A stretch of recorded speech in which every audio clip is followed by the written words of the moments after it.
দেখা যায় সত্য বলে যায় আপেল ভেসে যায় আল্লাহর বলে আবু বলে মুসা সেই আপেল খেয়ে নেয় ওই দেখা যায় সত্য বলে যায় আপেল ভেসে যায় আল্লাহর বলে আবু বলে মুসা সেই আপেল খেয়ে নেয় বলে না জেরিয়া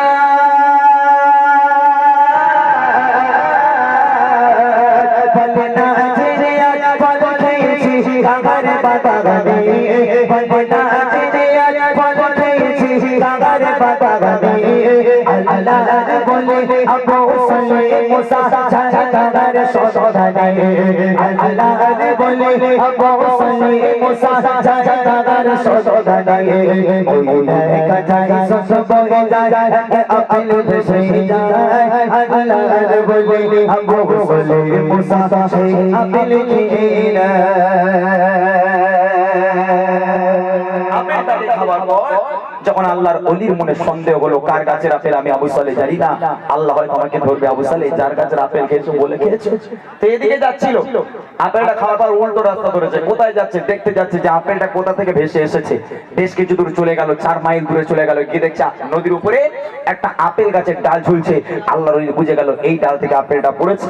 এদিকে তাকিয়ে দেখে বিশাল আপেল বাগান, চলে গেল আপেল বাগানের মধ্যে। তারপর দেখে সারা দিন চলতে থাকে নদীর পথ ধরে, দেখে একটি গাছের ডাল ঝুলে নদীর উপরে। সারা দিন চলতে থাকে নদীর পথ ধরে, দেখে একটি গাছের ডাল ঝুলে নদীর উপরে। সেই গাছের মালিক আছে কোথায় খোঁজে তারা বাড়ি, সেই চাইতে ক্ষমা গেল তখন সেই মালিকের দ্বারে। বলবি না হুকুমে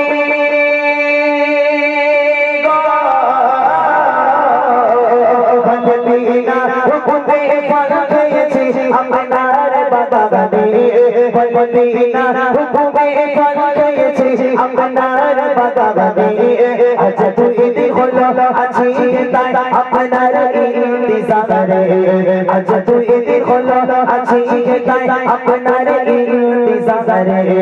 আচ্ছা তাও ক্ষমা করে আমায় গো মালিক ভাই, ক্ষমা পেলে কি জবাব দেব ওই আল্লাহর দরগায়। ওই দেখা যায় সত্য বলে যায় আপেল ভেসে যায় আল্লাহর বলে আবু বলে মুসা সেই আপেল খেয়ে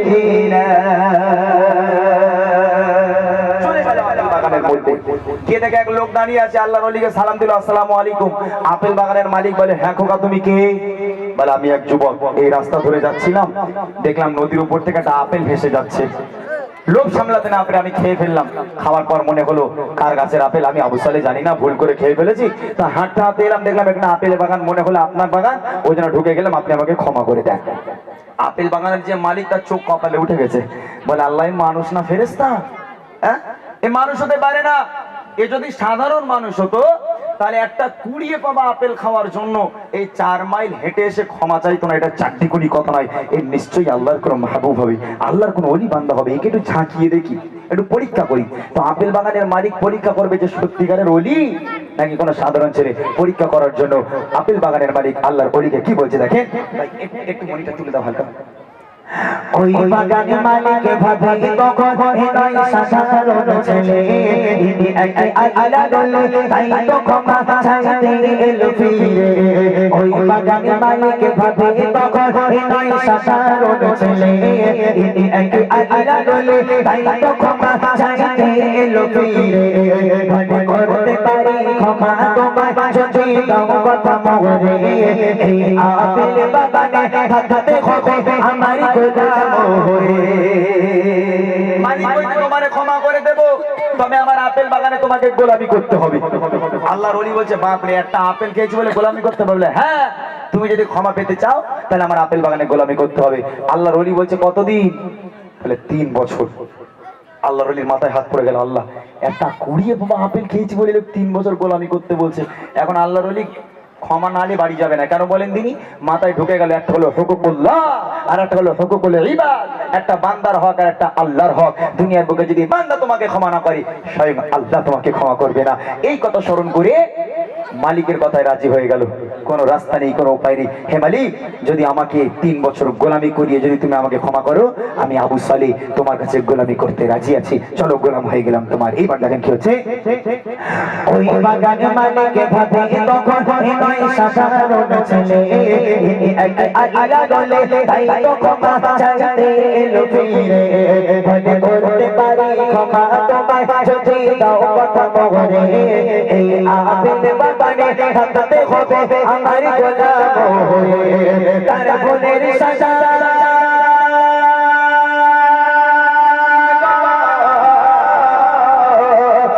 ভুলের সাজা মনে করে রাজি হয়ে যায়। তার ভুলের সাজা মনে করে রাজি হয়ে যায়। আপেল বাগানে গোলাম হয়ে জীবন কাটায়। আপেল বাগানে গোলাম হয়ে জীবন কাটায়। ওই দেখা যায় সত বয়ে যায়, আপেল ভেসে যায়।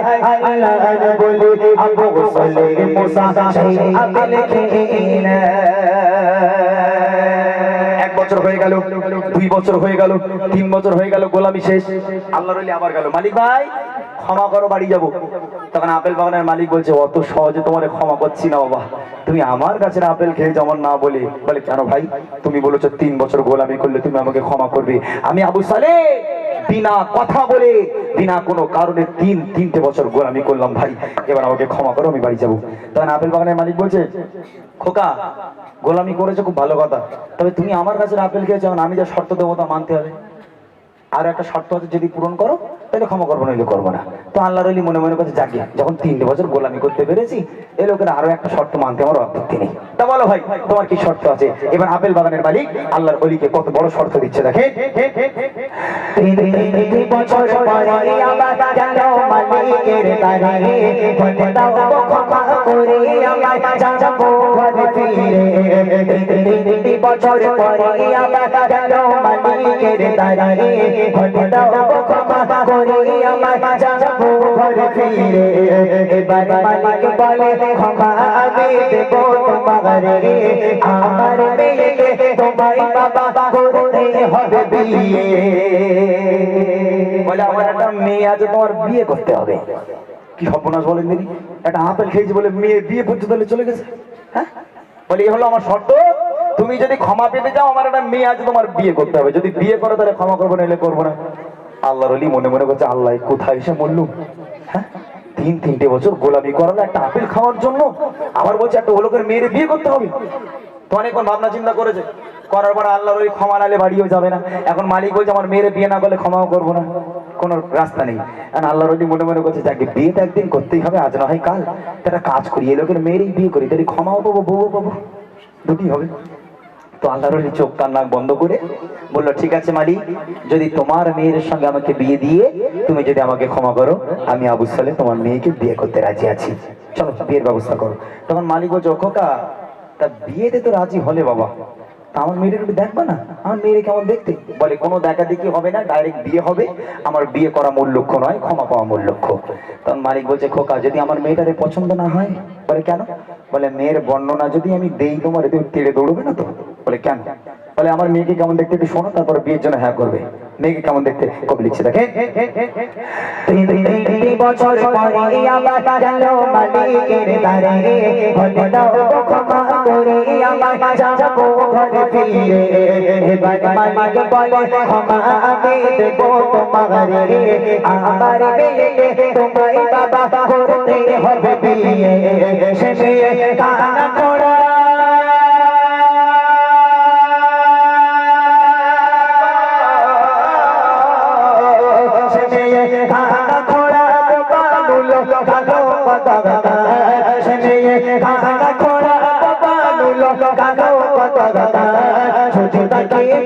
করো তুমি দেব ক্ষমা তোমার। সচেতাকে বিয়ে করো তুমি দেব ক্ষমা তোমার। ওই দেখা যায় সস বয়ে যায়, আপেল ভেসে যায়।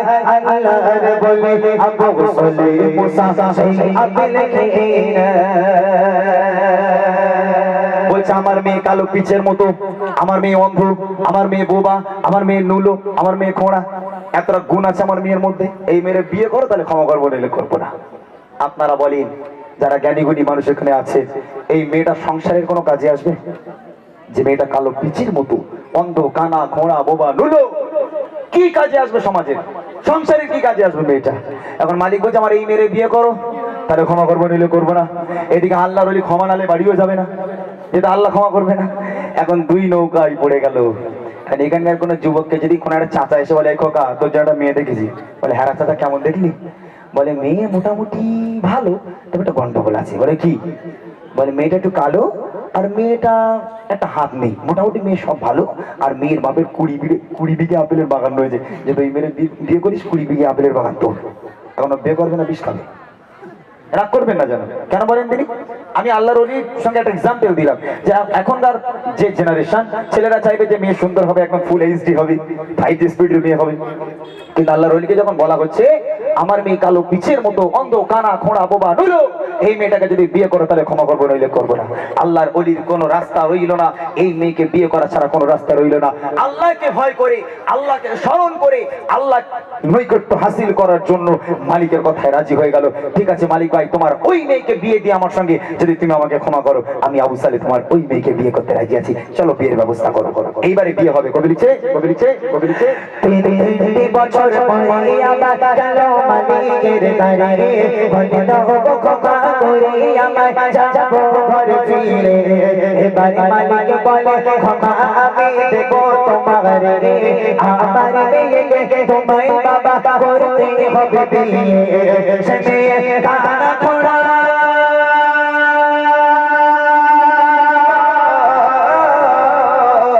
সে মেয়ে কানা খোড়া, বাবা নুলা কালো বাবা, সে মেয়ে কানা খোড়া, বাবা নুলা কালো বাবা। যদি তাকে বিয়ে করো তুমি দেব ক্ষমা তোমায়, যদি তাকে বিয়ে করো তুমি দেব ক্ষমা তোমায়। ওই দেখা যায় সব বয়ে যায়, আপেলে ভেসে যায়, আল্লাহর বলে আবু সলে মুসা সেই আপেলে খেয়ে নেয়। এদিকে মেয়ে, এদিকে আল্লাহর ওলি, দুজনের বিয়ে হচ্ছে। এখানে মেয়ে বসে আছে ঘোমটা দিয়ে, আল্লাহর ওলি মাথাটা হ্যাট করে বসে আছে। এ তরফে কবুল, এ তরফে কবুল, বিয়ে হয়ে গেল, 2 হাতে 1 হয়ে গেল। তখনও পর্যন্ত আল্লাহর ওলি একটা বাড়ির জন্য মাথাটাকে তুলে দেখলো না, আসলে আমার সঙ্গে যে মেয়েটার বিয়ে হচ্ছে এই মেয়েটাকে আসলে কেমন দেখতে, একটা বারের জন্য আল্লাহর ওলি দেখলো না, মাথা হ্যাট করে আছে। এ তরফে কবুল, এ তরফে কবুল, 2 হাতে 1 হয়ে গেল, বিয়ে সুসম্পন্ন হয়ে গেল। এবার প্রথম রাত, বাসর রাত, সুন্নতি রাত। স্ত্রী আছেন ঘরের মধ্যে, আল্লাহর ওলি আছেন বাইরে। আল্লাহর ওলি স্ত্রীর কাছে যাবেন, ঘরের মধ্যে যাবেন, দরজা নক করে, দরজা খুলে গেল। এখন আল্লাহর ওলি মাথাটাকে হ্যাট করে ডান পাটা ঘরের মধ্যে রেখে স্ত্রীকে উদ্দেশ্য করে সালাম দেয়, আসসালামু আলাইকুম ইয়া আহলাল বাইত। ঘরের মধ্যে থেকে বিবি উজাড় মনে উত্তর দেয়, ভালোবাসার সাথে উত্তর দেয়, ওয়া আলাইকুমুস সালাম ওয়া রাহমাতুল্লাহ। বছরে বলুন না সুবহানাল্লাহ। বাপ বলেছে আমার মেয়ে বোবা, বাপ বলেছে আমার মেয়ে বোবা, তাহলে আল্লাহর ওলি যখন সালাম দিল, সালামের উত্তরটা কে দেয়? আল্লাহর ওলি হতভম্ব হয়ে গেল, গা ঠক ঠক করে কাঁপতে শুরু হয়ে গেল, ঘাম বার হতে শুরু হয়ে গেল, গুটি গুটি পায়ে আস্তে আস্তে স্ত্রীর কাছে গিয়ে বলে, আমার অর্ধাঙ্গিনী, আমার কলিজার টুকরা নয়নের তারা স্ত্রী, আমি আপনাকে বিয়ে করেছি বটে, তবে আমি আবু সালে এখনো পর্যন্ত আপনার চেহারা দেখলাম না। আপনি যদি আমাকে অনুমতি দেন, আপনি যদি আমাকে হুকুম দেন, একটা বারের জন্য আপনার চেহারা দেখতে চাই। স্ত্রী বলছে, আপনি আমার প্রাণ প্রিয় স্বামী, আমি আপনাকে স্বেচ্ছায় বিয়ে করেছি, আমার উপর আপনার প্রত্যেকটা অধিকার আছে, আপনি আমাকে দেখতে পারেন। যখন স্ত্রী ঘোমটা দেওয়া ছিল, স্ত্রী যখন ঘোমটাটাকে একটুখানি সরালো, ঘোমটা সরিয়ে মাথা তুলেছে, আল্লাহর ওলি এইবার স্ত্রীকে দেখবেন বলে প্রথমবার মাথা তুলছে। মাথা তুলে যেই স্ত্রীর চোখে চোখ রাখলো, যেই স্ত্রীর চেহারা মোবারকখানা দেখলো, দেখার সাথে সাথে আল্লাহর ওলি তিরিং করে লাফ মেরে দৌড়েছে। ঘরের মধ্যে থেকে দৌড়ে দৌড়ে দৌড়ে দৌড়ে গিয়ে ছিল শ্বশুর মশাই দাঁড়িয়ে, বলে খোকা কোথায়, সেদিকে এসো। এখন হাঁপাতে হাঁপাতে গিয়ে বলে, কি হয়েছে, পালাচ্ছ কেন? আল্লাহর ওলি বলে, আব্বা সে মনে হয় একটা ভুল হয়ে গেছে। আবার বলে, আবার কি ভুল করেছো? বলে, আমার মনে হয় সেই আপনার মেয়ে ঘরে ঢুকতে অন্য মেয়ে ঘরে ঢুকে পড়েছে। বলে, কেন? বলে না, আপনি বলেন আপনার মেয়ে বোবা। আব্বা, আমি যে মেয়ের ঘরে গেলাম, মেয়ে তো কথা বলে, আর আপনি বলেন আপনার মেয়ে অন্ধ, কানা, খোঁড়া, বোবা, লুলো, কালো পিচের মতো। আব্বা, আমি যে মেয়ের ঘরে গেলাম, এই মেয়েটাকে পরীর থেকে সুন্দর দেখতে, আবার জোরে বলবেন না সুবহানাল্লাহ। এই কথা শোনার পর ওই আপেল বাগানের মালিক হাসতে হাসতে বলেছিল, বাবা আমার মেয়েকে আমি অন্ধ বলেছি এই কারণে আজও পর্যন্ত আমার মেয়ে কোনোদিন কোনো পরপুরুষের দিকে তাকিয়ে দেখেনি। আমার মেয়েকে নুলো বলেছে এই কারণে ওই হাত দিয়ে কোনোদিন কোনো পরপুরুষকে এক গ্লাস পানি খাওয়ায়নি। আর খোঁড়া বলেছে এই কারণে ওই পাইকেটে কোনোদিন কোনো পরপুরুষের সঙ্গে ঘুরতে যায়নি। এমন পরেশগার মেয়ের সঙ্গে কার বিয়ে দেবো আমি বাপ চিন্তিত ছিলাম। এমন অবস্থায় তোমার মতো এক সৎ ছেলে এক অলির সঙ্গে দেখা, একটা আপেলের দ্বারা পরীক্ষা করে আমার মেয়ের সঙ্গে তোমার বিয়ে দিয়ে দিলাম। ওটাই তোমার স্ত্রী, ওটাই তোমার স্ত্রী। আল্লাহ বলি কাকে বলে? এখানে কিছু আম বাগান দেখলাম আসার সময়, তো কোন একটা ছেলে বাইক চালিয়ে যাচ্ছে, একটা গোলাপ গাছ আম নিচে পড়েছে, ও বাইকটাকে স্ট্যান্ড করে আমটা তুলতে যাবে, পাশের বাড়ির জানলাতে বলে ও আমার কাছে নাম রাখ। এখন ও যুবক বলবে হ্যাঁ ভাই তোমার কাছে নাম, তুমি খাও। তোমরা বুড়ো করতে পারতো পেয়েছি গেছি তো বাবু কি। আল্লাহ বলি কাকে বলে? শেষ কথা বলছে আল্লাহর ভয়ে ভীত হয়ে রাজি হয়ে যায়, কানা করব পাবে বিয়ে করে নেয়। ওই পাশের ঘরে বউকে দেখে সেই ঘর ছেড়ে পাগলা, এত অপরূপ সুন্দরী নারী আমার বউ তো নয়। সাদিনারে ও মা জননী হো এমন রমণী, হবে তোমারই করবে হবে এমন আব্দুল কাদের জিলানী, হবে তোমারই করবে হবে এমন আব্দুল কাদের জিলানী। ওই দেখা যায় সব বয়ে যায় এক আপেল ভেসে যায়, আল্লাহর বলে আবু বলে মুসা সেই আপেল খেয়ে নেয়, আল্লাহর বলে আবু বলে মুসা সেই আপেল খেয়ে নেয়।